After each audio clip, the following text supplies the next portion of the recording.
और बड़ी खबर आपको बता दें, ईडी की कार्रवाई से जुड़ी बड़ी खबर आ रही है। कफ सिरप तस्करी सिंडिकेट पर बड़ा एक्शन लिया गया। देश में 25 ठिकानों पर ईडी ने बड़ी कार्रवाई की है। लखनऊ, रांची, अहमदाबाद में छापेमारी की सूचना मिल रही है। लखनऊ में बर्खास्त सिपाही आलोक सिंह की कोठी पर ईडी की छापेमारी हुई है। प्रधानमंत्री नरेंद्र मोदी आज यूपी के एनडीए सांसदों से करेंगे मुलाकात। आगामी चुनावों और संगठनात्मक मुद्दों पर होगी चर्चा। संसद भवन में होगी मुलाकात।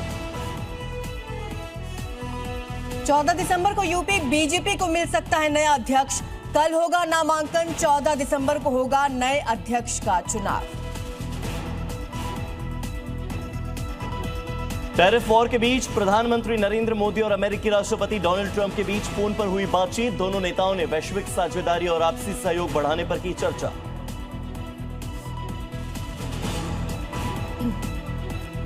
पंद्रह से 18 दिसंबर तक 3 देशों जॉर्डन, इथियोपिया और ओमान की यात्रा पर जाएंगे पीएम मोदी। ओमान में एफटीए डील पर लग सकती है मुहर। पहली बार इथियोपिया जाएंगे पीएम मोदी।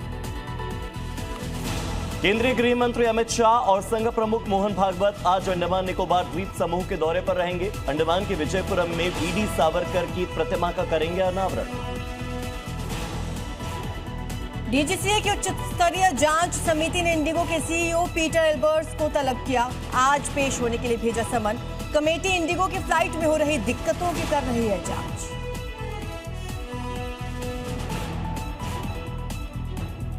गोवा अग्निकांड मामले में क्लब के मालिक लूथरा ब्रदर्स पर दिल्ली की कोर्ट से अग्रिम जमानत याचिका खारिज। गोवा के सीएम प्रमोद सावंत ने कहा जल्द से जल्द लूथरा ब्रदर्स को भारत लाएंगे।